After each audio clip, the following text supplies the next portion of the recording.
Hello friends, welcome to a new lecture today. This is in the chapter of joints. There are some terms which I found to be important and wanted to discuss with you. So one of it is circulus vasculosus. So we have, for learning what the circulus vasculosus is, we should learn about the blood supply of synovial joints. The articular surfaces.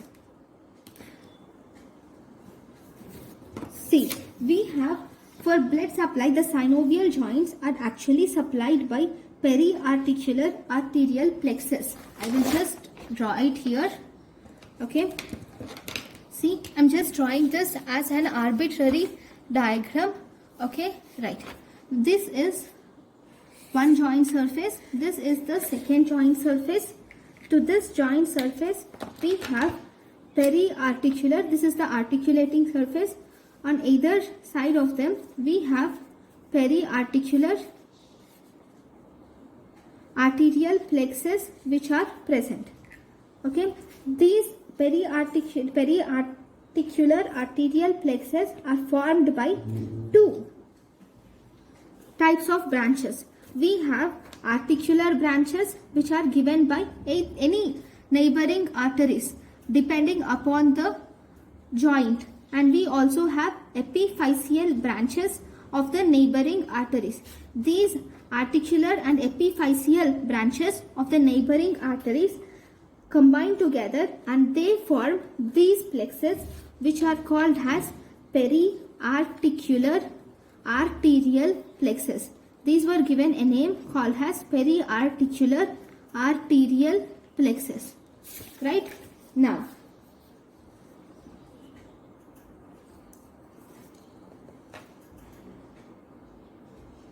these periarticular arterial plexus, they will pierce the fibrous capsule and they will supply the synovial membrane also. Then these blood vessels which will supply the synovial membrane, these will supply synovial membrane also, right?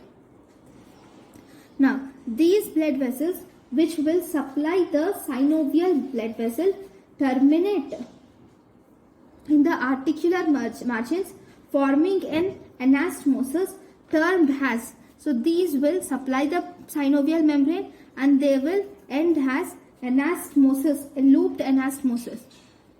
Anastomosis, which is a looped structure, looped anastomosis, and this is termed as circulus vasculosus or circulus articularis vasculosus. That is, circulus is looped or circular type, articularis, that is involving the joints, vasculosus is blood vessels. The blood vessels are looped around as an anastomosis called as circulosis articularis vasculosus. This is one term which I came across. Then we have something called as Hilton's law. What is this Hilton's law? Hilton's law states that motor nerve to the muscle acting on the joint. See, this a motor nerve. There is a motor nerve, and this motor nerve actually supplies a muscle. A motor nerve which is supplying to the muscle, or motor nerve to a muscle. This is which is acting on joint. First, I will write the law so that I can explain easily with a diagram. Motor nerve to the muscle acting on a joint tends to give a branch to that joint capsule and another branch to skin covering the joint. It gives a branch to the joint capsule and skin covering the joint. I'll just draw a diagram, simple diagram, so that it is easier to understand. See, this is also an arbitrary diagram.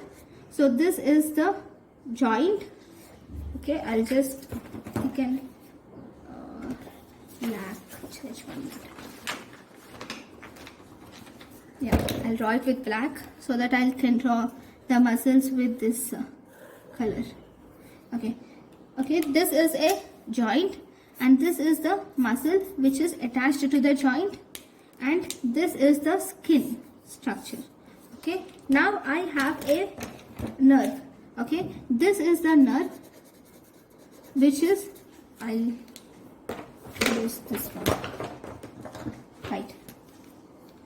This is the nerve which is actually supplying the joint. It is supplying the joint. Now it is actually supplying the muscle. This is the nerve which is in general truly supplying the muscle. So it should also give a branch to this joint, and it should also give a branch to the skin which is present over the joint. So this is called as Hilton's law. What does Hilton's law state? That a motor nerve which is actually supplying the muscle, this is normally, it should also give a branch to the joint and also the skin which is covering the joint. Okay, this is called as Hilton's law. Then we have one more law called as Gardner's law. What does this Gardner's law state? Each nerve innervates a specific region of capsule. Here each nerve innervates a specific region of capsule, and that part of capsule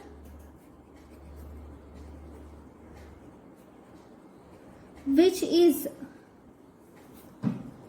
rendered taut by a given muscle is innervated by nerve supplying its antagonists. Okay, let me draw a diagram for this also.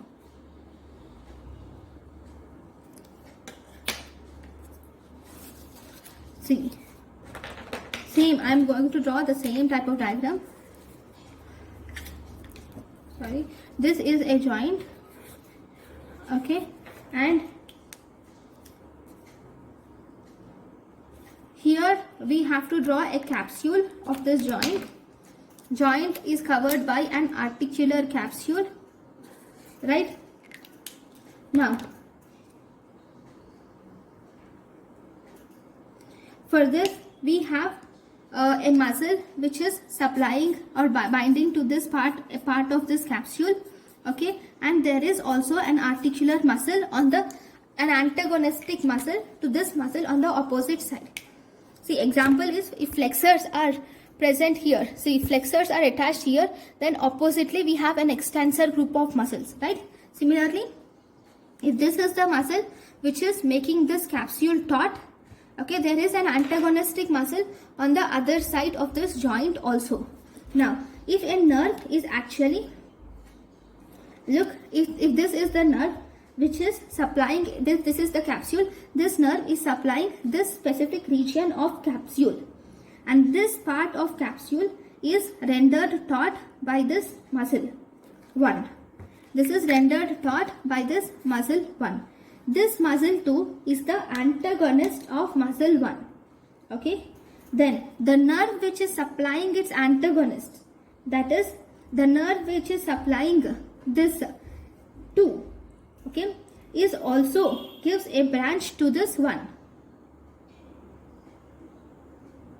Okay, this is the nerve which is supplying the 2. I'll draw it with orange so that you won't get confused. This is the nerve which is supplying this 2. It also gives a branch to the muscle which is making the capsule taut. Okay, this is called as Gardner's law. I'll just tell you the law. Each nerve innervates a specific, see, this is the nerve 1. Each nerve will innervate a specific region of capsule, and that this part of capsule is rendered taut by a given muscle which is innervated by the nerve supplying the antagonist. This is the nerve supplying the antagonist. This nerve also gives a branch to this muscle 1 which is making the capsule taut. This is called as Gardner's law. I tried to explain it as simple as possible. If you could not understand, please comment in the comment section. I will try to answer. Thank you for watching my lecture. Thank you.